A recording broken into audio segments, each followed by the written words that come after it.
Thanks for joining us for In Studio from Simply Timeless. I'm your host, Jay Daniels. Earlier this year, we had the great pleasure of visiting with jazz pianist Dick Hyman. A few weeks before our interview, Mr. Hyman had just celebrated his 93rd birthday. You're going to hear a number of stories from him and his experiences with some of the greats in jazz like Charlie Parker and Benny Goodman. Mr. Hyman will also delve into his recordings at the Moog synthesizer. Like many of our interviews, this one also begins with a musical family. Here to share his story is Dick Hyman. I think that the biggest influence on me from the very beginning was my big brother. He was 6 years older than me, and he began collecting records when he was in college and brought them home and played them for me, and I was extremely influenced by what he introduced me to, and also by the fact that he really introduced me to the keyboard. He played piano, and he showed me around the keyboard, and I had a family which was somewhat musical. I had an uncle who was a concert pianist named Anton Rovinsky, and my brother and my mother was musical. So music and the influence of earlier eras was something that I grew up with. I was familiar with the records of the 1920. I was born in 1927, but I grew up under my big brother's tutelage, fairly familiar and comfortable with that kind of music from having absorbed those old records, which I listen to occasionally, even still.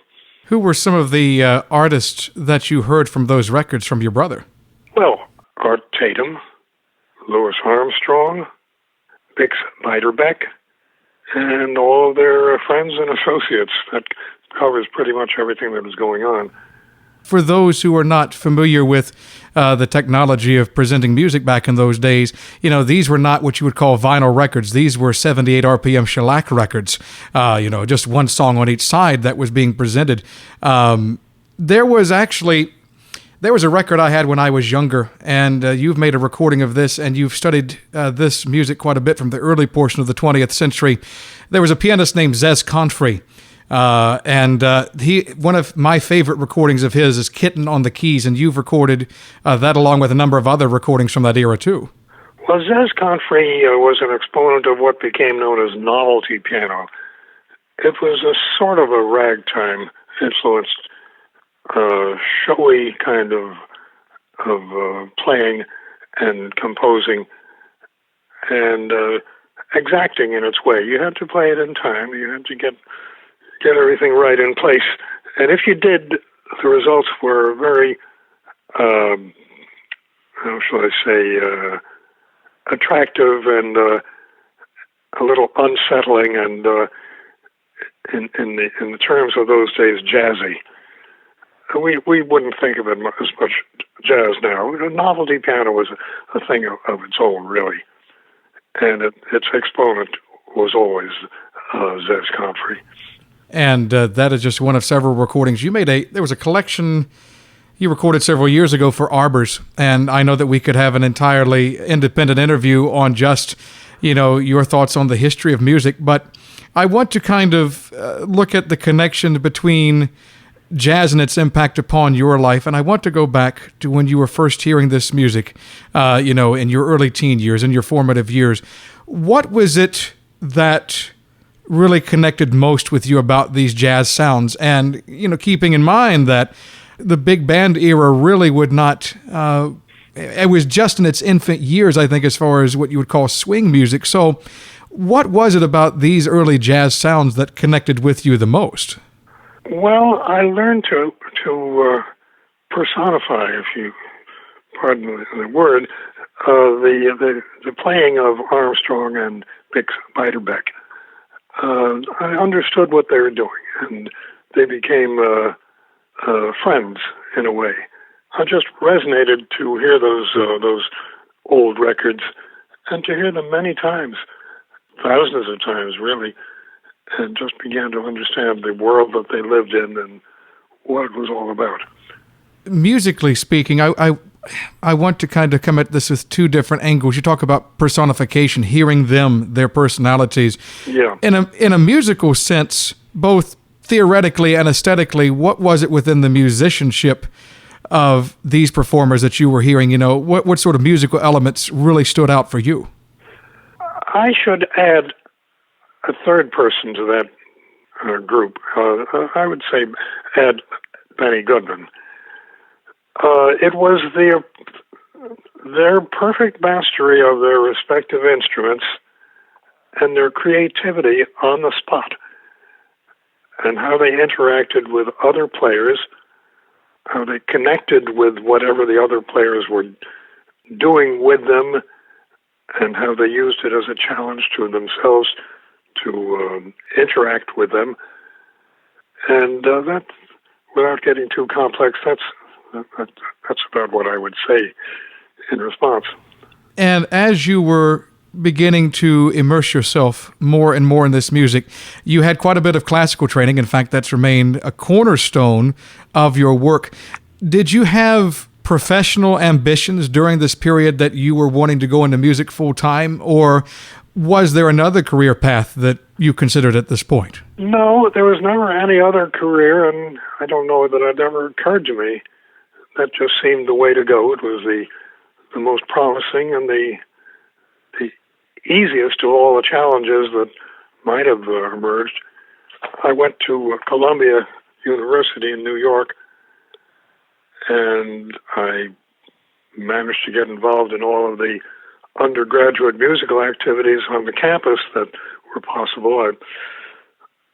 I became a mainstay of the Columbia University radio station, which became known thereafter as WKCR. I wrote a varsity show. I did many other musical events, and just took advantage of the fact also that I was in New York City, and often took the subway downtown and hung around certain clubs, joints, you might say, down in the village, and heard a lot of people that way. And what I find interesting is you mentioned the name Benny Goodman. Am I correct in saying that you did work with Mr. Goodman for several years? Well, I did in 1950, which is an awful long time ago. I went to Europe on a tour with Benny as part of a group which included Roy Eldridge and Zoot Sims, Eddie Shaughnessy, and some other people, and we toured Scandinavia and a bit in England and a bit in France, Switzerland. So I got to know what it was like to work with Benny, and thereafter I played with him every now and then. He would give me a call, and I would do whatever was possible. Sometimes he put me in charge of things, and always I was in charge of things from the piano bench. And in later years, there would be, I think it was a PBS television special that you helped produce honoring his music. Yes. My association with Benny was very friendly. I idolized him, of course, and I was very much under the spell of the 1937 Carnegie Hall concert.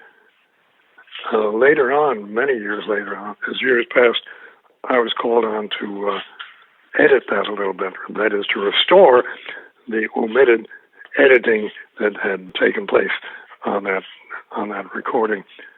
So I felt as though I had known Benny's work, and then also I knew Benny's work when he was still a sideman. He recorded some very, very worthwhile things in the 1920s and even the early 30s before he had his own band as a sideman for other people. So he was one of my other heroes. And there was another name which there are not many people who can claim this distinction.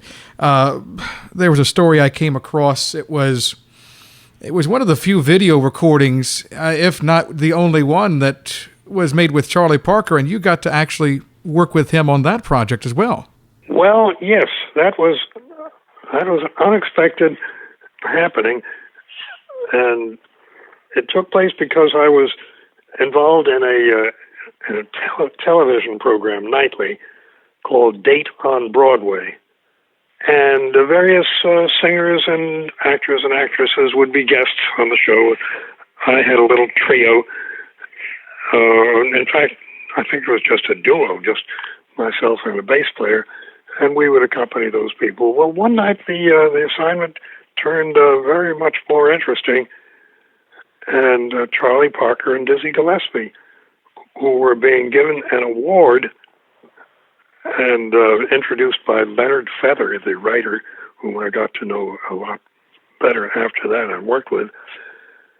And they were on the program, and they recorded with us, and we had an extra man on the job that night, and brought along a drummer, and they recorded, or rather, they played for a television broadcast, which it turns out was the only thing that was ever televised of them playing together. So it's rather historic by now. I prize that opportunity a great deal. It's amazing how we have these serendipitous occasions in life, especially in the world of jazz. Well, it's true. You meet your idols in the strangest places, on the strangest occasions, and the most unlikely situations like that, like a commercial television show, to meet up and interact successfully with these two giants. That was something unique. What I find fascinating about your career is that you were able to experiment with so many techniques and musical devices, and one that I want to highlight in particular, in relation to the organ, was the Moog synthesizer. I recently discovered your recordings on that, and that for one who enjoys weird things in music, I found that extremely fascinating. How did that come about? As you have noted, I was playing all over the place, really. I was a very much in-demand sideman, but also I was beginning, in the early days, to make my name as a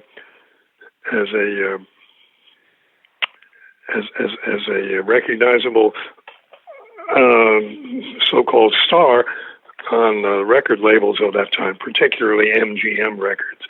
I even had a hit with a very pop piece. I think it was the earliest recording, other than in the 1920s, of the Three-Penny Opera theme. Moritat was the full name. Well, at any rate, all of that led me to experiment on various kinds of organs. The universal organ at that time was a Hammond organ, and I was on staff. I was a staff player for 5 years at NBC in the early days. I became familiar with the mechanics of a Hammond organ. And after a while, I was assigned to play a soap opera and various quiz shows, and that became a part of the career too. And that led to an interest in some other keyboards. And the company I was recording for at that time became aware of something called a Moog synthesizer, and they asked me to get interested in that, and I did, and made those records that you referred to before with the guidance of an old friend named Walter Sear. And we worked together very, very neatly. He would suggest sounds, and I would pick up on them and see what we could do on them. We also had a drum machine, which we used occasionally, and we would multi-layer them and make various tracks, one on top of the other. And that's how the Moog records got initiated. In general, the Hammond organ was something that I almost had to learn just by being in the studios. Later on, I became somewhat familiar with real organs, church organs, pipe organs. Never in any sense mastered them, but enough to be able to play on them in public. And some concerts, as you said, with Ruby Braff and some things like that. So I tread lightly in those waters, but I was able to carry it off pretty much. You have continued to make a number of projects, dozens upon dozens, whether it's with as a soloist, as part of an ensemble, and again, your most recent project is with Ken Poplowski and looking at a lot of the stage and screen selections of Lerner and Loewe. Yeah.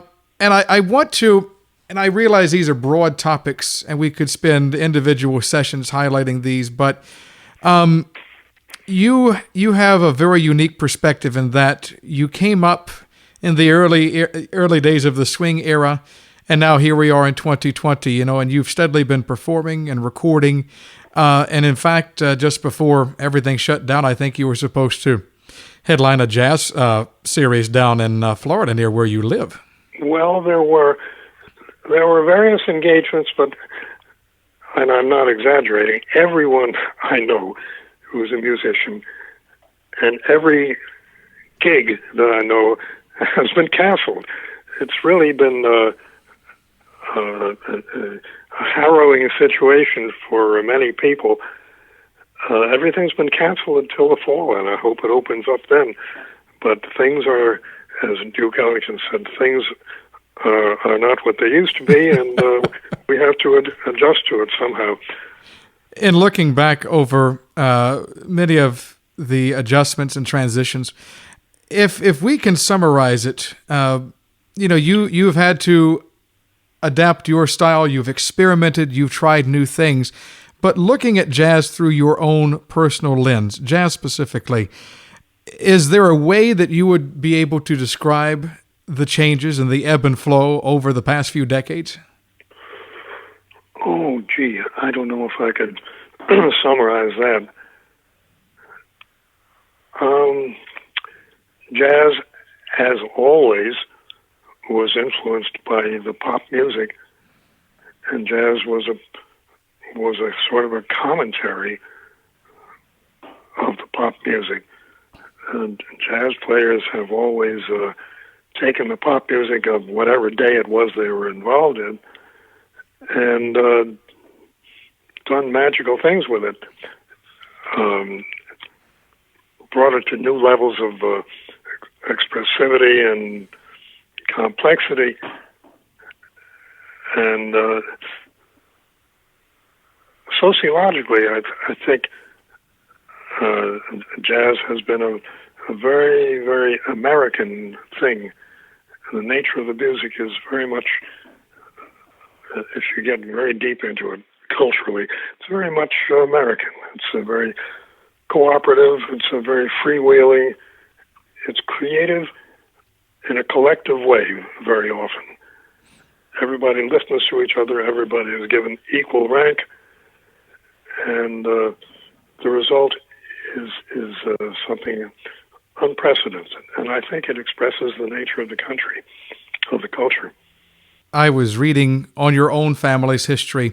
There was an article about your father on Wikipedia, and what I find interesting about jazz especially is that you do bring your life into the music. You do bring those stories and those experiences.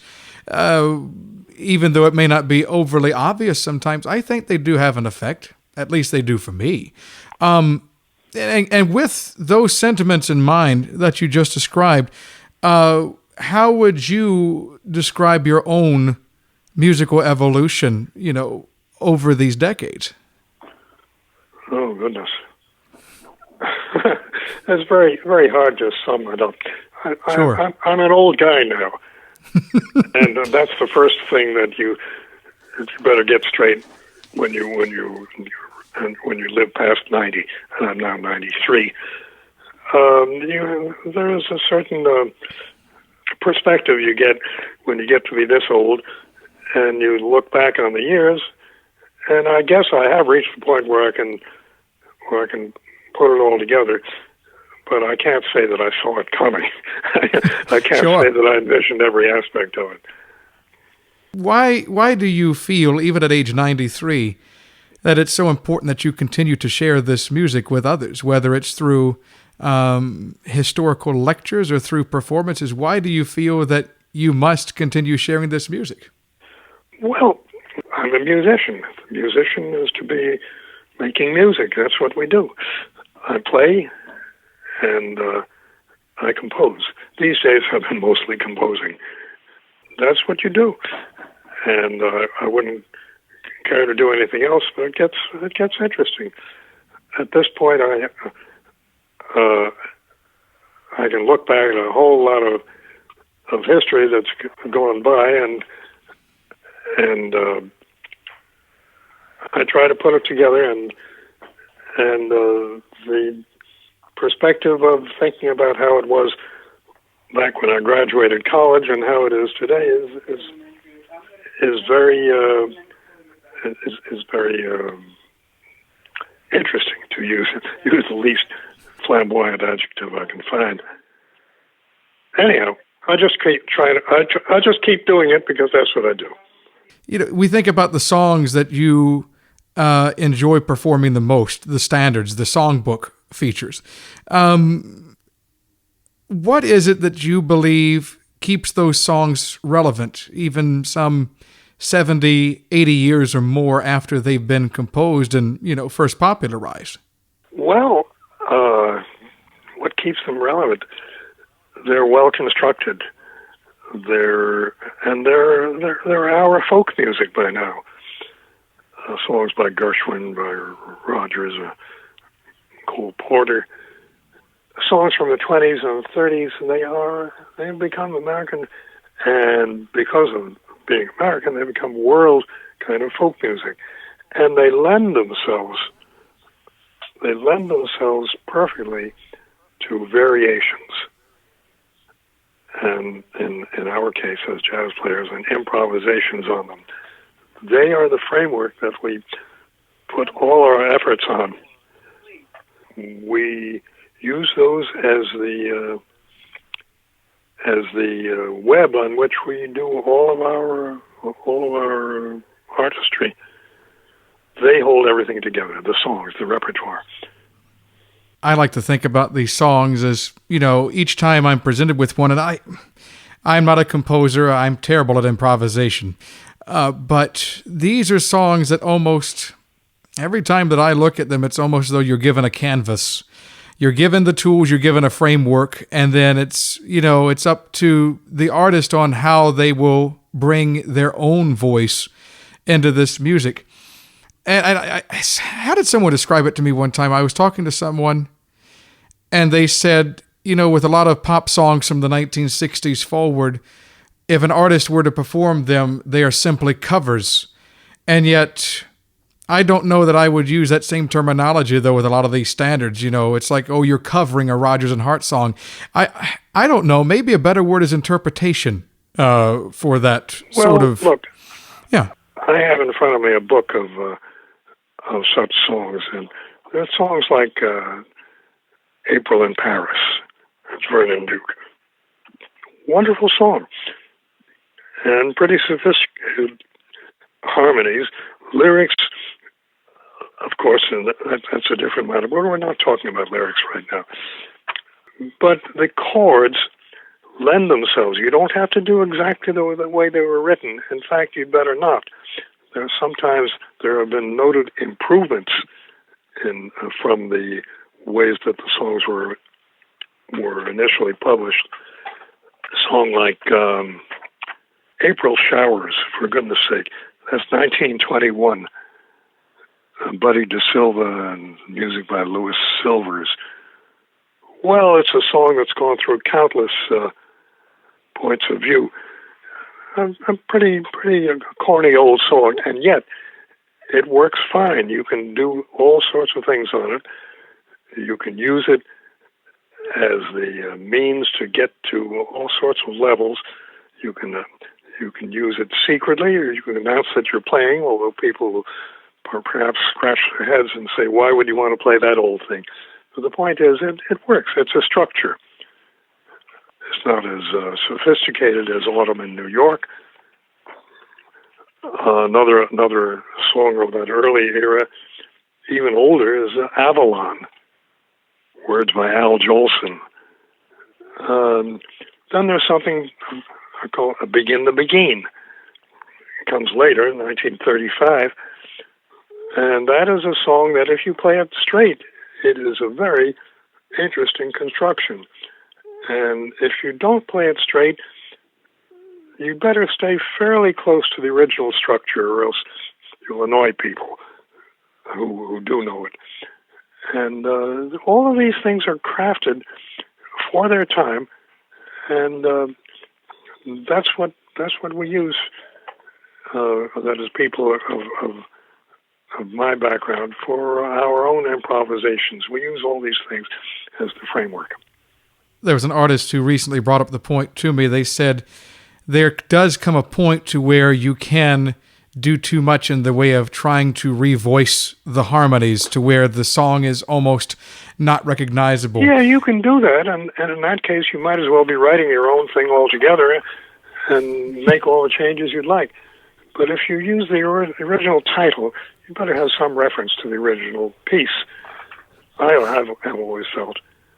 There are so many, and I don't know if you can claim just one or two, but do you have composers whose music that, I don't know if the word would be favorites, but are there composers, though, that have inspired you more than others, perhaps? I would think Gershwin, and I wouldn't be the only one who would think that.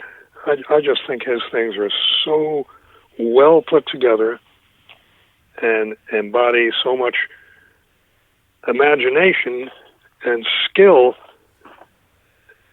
that and in sheer numbers and sheer volume of output, that he would be my answer to your question. I have one last question for you, and I could ask many more, but I know our time is limited, and I hope there's another interview down the road. Take this question for what you will. It can be open-ended, but I hope that you'll... Anyway, just tackle it as you will. My music education professor at Shenandoah University would ask this question in freshman year, and so I'd love to ask the artist this, and I'd love to hear your thoughts. 2 words. Why music? Why music? Oh, you really get down to the basics there. I don't know. In my case, there didn't seem to be any choice about it. I wasn't ever very good at athletics, and I had a talent for music. That was clear. There was nothing else to do in that respect. And my parents were very accommodating. They let me go that route, and said, only one thing, please finish college. And I did that. And that's the way it happened. Didn't seem to be a great choice on my part. It wasn't as though they said, are you sure you don't want to be a doctor or a lawyer? No, they said, that's what you want to do. Just finish college. Dick Hyman, our in-studio guest this week from Simply Timeless. I encourage you to read more of his story by visiting the website dickhyman.com. You can also hear his latest recording with clarinetist Ken Poplowski on the Arbors album, Counterpoint. A special thanks to Mr. Hyman for taking some of his time to speak with us. Truly, it's an honor. And a word of thanks to you also for listening. Until next time, I'm Jay Daniels. You're listening to In Studio from Simply Timeless.